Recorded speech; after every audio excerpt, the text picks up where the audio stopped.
Le MIPIM, du 12 au 15 mars 2024, au Palais des Festivals à Cannes, en partenariat avec Nexity, Envie de Ville et Procivis, sur Radio Imo.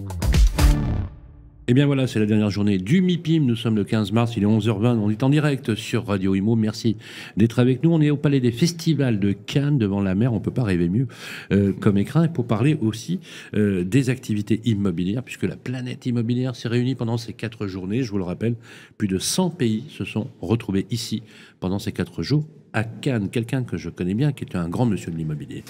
Et j'ai vraiment beaucoup de plaisir à conclure ce MIPIM avec lui. C'est Stéphane Imovic. Bonjour Stéphane. Bonjour Sylvain. Comment ça va? Très bien. Un MIPIM qui a été assez dense, en dépit de ce qu'on pouvait imaginer. J'avais entendu que beaucoup pensaient qu'il y aurait peu de monde. Moi, j'ai trouvé qu'il y avait quand même pas mal de monde. Et puis surtout, des rendez-vous très intéressants et très, très nourris. Stéphane Imovic, vous êtes le fondateur, patron d'Icori, une entreprise aujourd'hui qui compte dans le paysage immobilier français. Vous êtes également, tout récemment, élu à la tête de la FIAPSI, qui est une fédération internationale pour l'immobilier, qui a répandu à peu près, je crois, combien de pays dans le monde? Je crois une centaine de pays, voire plus. Oui, un peu plus. Énorme, et je suis ravi que vous ayez pris cette dimension. Vous êtes un spécialiste de l'immobilier résidentiel. Oui. Vous avez aussi inventé des métiers dans ce métier, et donc vous avez une longue carrière derrière vous. Si je vous demandais, alors bien évidemment, il n'a échappé à personne que le marché du résidentiel est vraiment chahuté depuis 2 ans. On est sur un marché cyclique. Peut-être, effectivement, pouvions-nous prévoir ce qui allait arriver.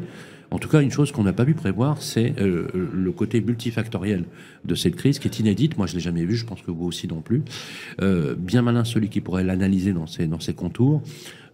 Si je vous demandais de faire une petite analyse comme ça, marché, un point de situation, là, au premier trimestre 2024, on se situerait où aujourd'hui sur le plan de l'immobilier résidentiel?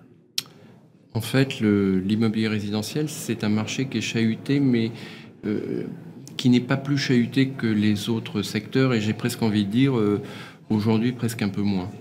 Il s'avère que les facteurs, on les connaît tous, c'est la hausse des taux d'intérêt qui a eu un impact sur la hausse des rendements immobiliers, et de ce fait, ça amène un certain nombre d'acteurs à se repositionner, soit à la baisse sur les prix, soit en imaginant et en étant un peu plus créatif sur comment valoriser d'une manière ou d'une autre le résidentiel. Donc les crises, j'allais dire, ou les facteurs qui génèrent de la crise dans l'immobilier, et j'ai déjà connu de manière indirecte, pas sous cette même forme, mais dans les années 90-95, quand il y a eu la crise de l'immobilier, en tant qu'expert, j'ai vu quelles étaient les causes. On est dans une situation totalement différente de celle des années 90, parce qu'il y a un environnement juridique, immobilier, législatif qui est totalement différent, donc ce qui est beaucoup plus rassurant pour notre sphère immobilière. En revanche, ces situations un peu particulières doivent générer de la créativité. Et je pense que le résidentiel est une classe d'actifs sur laquelle il y a véritablement beaucoup de créativité à apporter, et c'est ce qu'un certain nombre d'acteurs aujourd'hui commencent à faire. Et donc, d'une part, il y a un réajustement des prix, parce que c'est indispensable. On en revient à des basiques, j'allais dire, Ce réajustement est un cycle normal, finalement, de prix, selon vous, en termes de valeur. Oui, absolument. Ce réajustement est tout à fait normal, puisqu'on revient à des situations qui sont celles qu'on a connues antérieurement. Le fait qu'un immeuble en bloc vale moins cher qu'un immeuble vendu appartement par appartement, c'est normal. Et ça, on l'avait perdu tout simplement parce que les taux d'intérêt étant tellement bas, du coup, ça a eu un impact sur les taux de rendement immobilier. Et effectivement, le fait d'avoir un immeuble de logement qui rapporte 2,5 ou 3%, alors que les taux d'intérêt étaient à 0%, eh ben, ça permet d'acheter à des niveaux de prix qui n'était pas forcément tout à fait raisonnable à un moment donné. Est-ce que ça a généré... Donc vous dites clairement que ça a généré de la surcote Bien qu'on sûr. a surcoté, surpayé finalement des actifs immobiliers. C'est un peu open bar, quoi. L'argent gratuit, et ça a été ignoré. Argent gratuit, et de ce fait, on se laisse emporter dans un élan d'acquisition à des prix qui sont qui se rapprochaient pour le coup des prix du détail, tout simplement. Mais oui, bien évidemment. Enfin, bon, je ne peux pas ne pas penser au prix Nobel d'économie, Joseph Stiglitz, qui avait écrit un livre extraordinaire qui s'appelle Le triomphe de la cupidité, qui fait qu'à un moment donné, la raison a été totalement anesthésiée pendant une certaine période. Parce que vous et moi, on a quand même vu des deals très surprenants, quand même. Oui, c'est vrai. Ça a dû vous scotcher un petit peu. Et ce marché, finalement, qui est en train de se réguler, est-ce que je pourrais vous dire, alors j'exagère peut-être un peu, mais que ce qui est en train de se produire sur le marché de l'immobilier résidentiel est plutôt salutaire, puisque ce bouleversement sera propice à un changement durable et peut-être plus structurant, non? Alors, il est salutaire, certainement. Alors, il y a un point que je voudrais souligner qui est important, et qui, là, est un phénomène de fond et un facteur de fond, qui est la problématique énergétique. La problématique énergétique, aujourd'hui, est un vrai sujet qui n'est pas du tout conjoncturel, mais qui est un phénomène où tous, on doit réfléchir à cette problématique. Et de ce fait, beaucoup de patrimoine aujourd'hui ne répond pas à ces normes. Donc c'est un facteur complémentaire qui fait qu'il y a plus de différences selon la qualité des portefeuilles et selon la qualité des patrimoines, compte tenu de ce facteur. Donc ça, c'est un point important. Maintenant, pour répondre à la question, est-ce qu'on est dans une situation finalement d'assainissement? Oui, on est d'une certaine manière dans une situation d'assainissement, parce qu'on en revient à des fondamentaux importants. De toute façon, l'immobilier résidentiel est un immobilier qu'il sera très difficile d'amener à des niveaux de rendement qui pourront convenir. Quand je parle de rendement, c'est le rendement immédiat, c'est-à-dire le rapport entre le loyer net et le prix d'acquisition. On aura toujours du mal à ramener ça à un niveau peut-être satisfaisant pour un certain nombre d'investisseurs. En revanche, on sait que sur le moyen et long terme, on a toujours des plus-values qui sont significatives. Donc, ce qu'on appelle, ce que souvent l'IFEI appelle le taux de rendement global, c'est-à-dire le rapport entre le rendement immédiat plus la plus-value, il sera toujours positif. Bien sûr. Et c'est ça qui est intéressant, c'est de se dire qu'on est sur une classe d'actifs, et je pense que beaucoup d'acteurs et beaucoup d'investisseurs institutionnels s'en rendent compte, on est sur une classe d'actifs qui est résiliente par nature. Par nature. C'est intéressant ce que vous dites, parce que finalement, c'est un peu, enfin, j'allais dire, c'est acyclique ou contracyclique, c'est-à-dire qu'en fait, d'un point de vue temporel, c'est certainement, et c'est d'ailleurs, toutes les statistiques corroborent, on prend depuis les années 60, sur une projection sur les 50 années depuis les années 60, c'est sans appel. Bien sûr. D'ailleurs, l'essor des SCPI, par exemple, ou des OPCI, des OPPCI, a été plébiscité grâce, effectivement, à cette résilience. Non, tout à l'heure, on faisait allusion en disant, c'est vrai, on ne retrouvera pas les mêmes taux de rendement. Effectivement, on ne retrouvera peut-être pas des taux de rentabilité à 2 chiffres ou même à 9 ou 10%, mais sur une constance, même à 3, 4 ou 5%, ça reste extrêmement intéressant de toute façon. Oui, absolument. Donc ça veut dire finalement que on paye un peu le prix d'une certaine forme de spéculation, soyons clairs, mais il y a quand même des victimes collatérales dans tout ça. Les victimes collatérales, ce sont les utilisateurs, ce sont les locataires, ce sont ceux qui ont besoin de logement, parce qu'il y a quand même une dimension que vous revêtez aujourd'hui, Stéphane, et je sais que vous y êtes sensible, parce que humainement, vous êtes très orienté sur les autres, et je le sais depuis longtemps, et que vous partagez et vous donnez. Je le dis, voilà. Je sais que vous n'aimez pas qu'on le dise, mais vous partagez. Il y a des personnes qui sont en désespoir de logement. Je vous donne un exemple. C'était cet hiver, il y a 3000 enfants tous les soirs qui n'étaient pas logés et qui étaient sur un hébergement d'urgence qui était complètement saturé. C'est intolérable. Donc, il y a aussi, et ce que je trouve plutôt salutaire aussi, c'est qu'on prenne conscience aussi que dans votre action, il y a aussi l'action du logement pour les autres. Et pour ce qui représente aujourd'hui, d'abord, le plus fort, qui est le taux d'effort le plus important, et 2, le premier marqueur social, c'est l'habitat, c'est le logement. Mais vous avez parfaitement raison, et je pense que le logement abordable, au sens large est extrêmement important et fait vraiment partie, et je ne crois pas qu'on puisse opposer un bailleur en logement avec du logement abordable. Je suis tout à fait d'accord. Et d'ailleurs, on pourrait même dire qu'il vaut mieux, il faut impérativement qu'il y ait un modèle pérenne, économique, prospère pour le bailleur, pour lui permettre de remplir sa mission sociale et de loger les Français.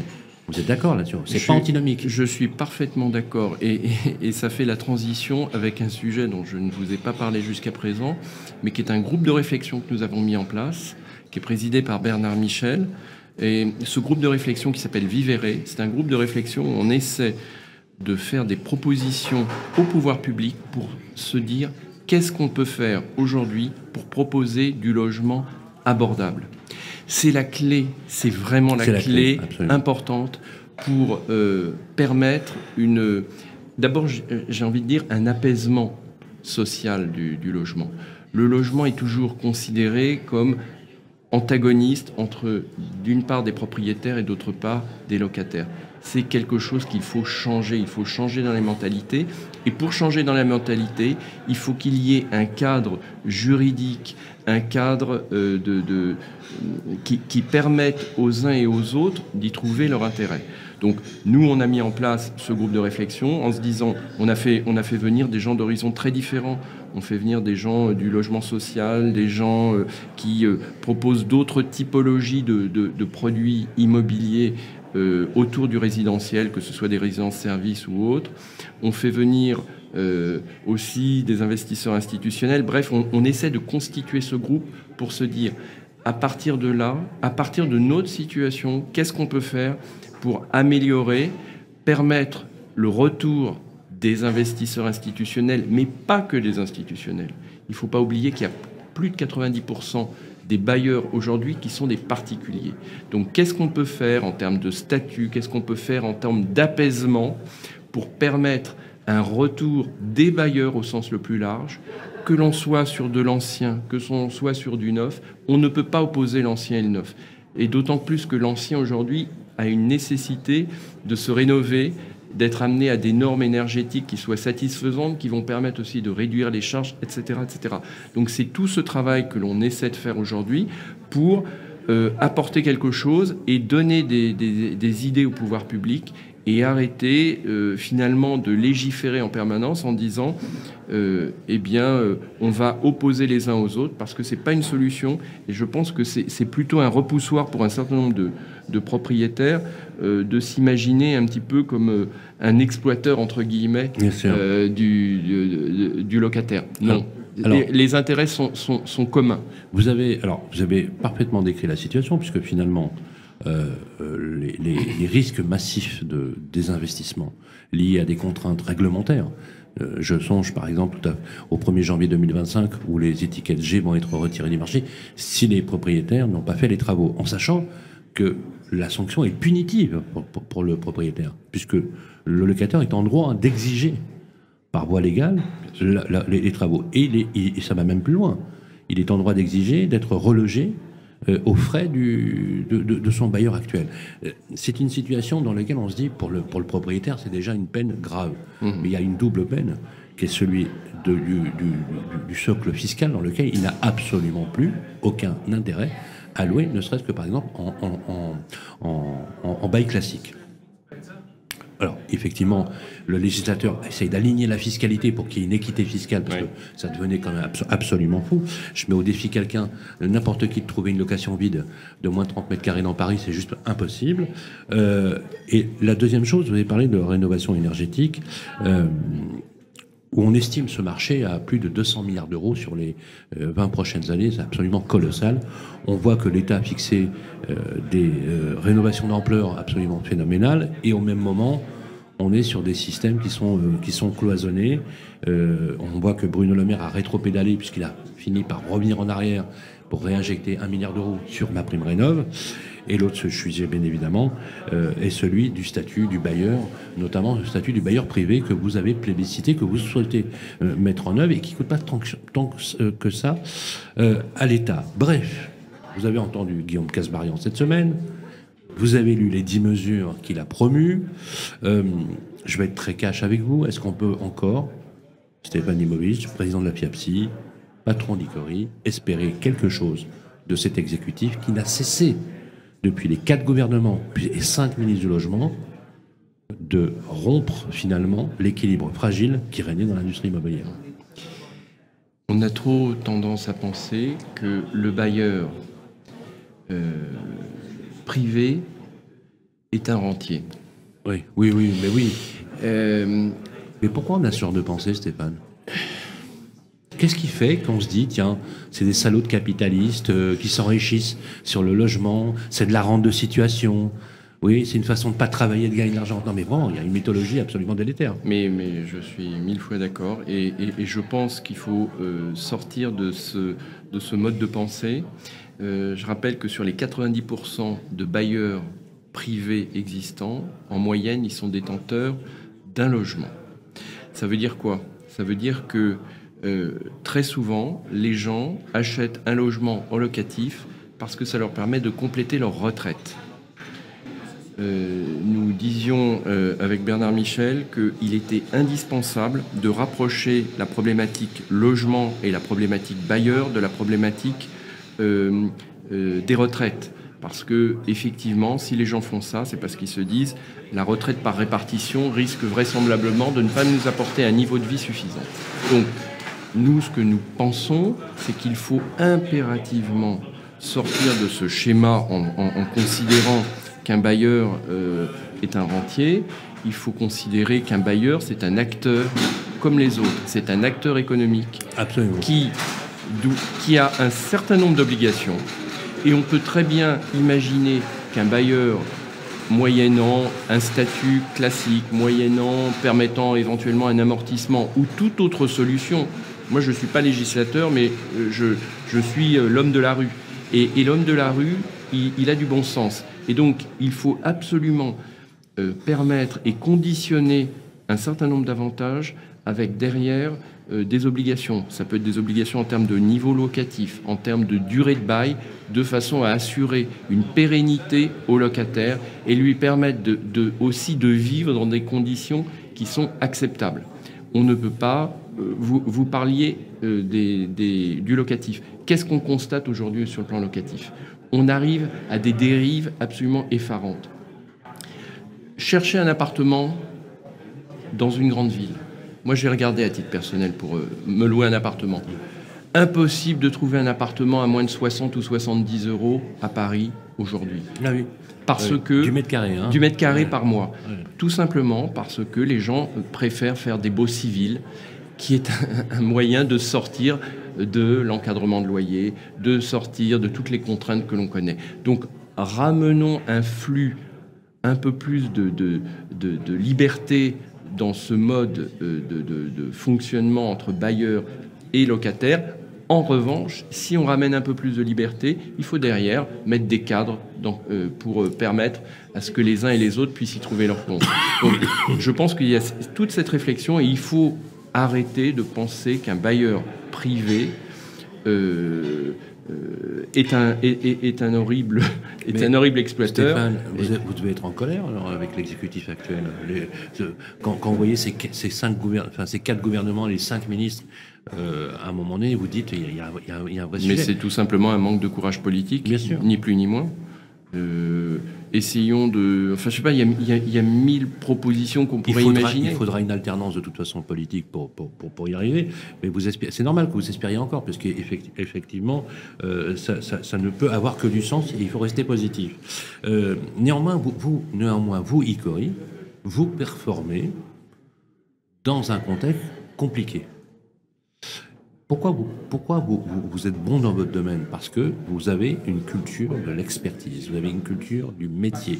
Elle est presque intemporelle, elle est presque contracyclique. C'est-à-dire qu'en fait, n'y a-t-il pas aussi dans cette crise le fait que, il faut dire aussi l'assumer, qu'il y a eu, par effet d'aubaine ou effet d'embellie, des acteurs nouveaux qui sont arrivés dans l'immobilier en disant « il y a bon, c'est super, on va gagner des sous, ça va être très rapide ».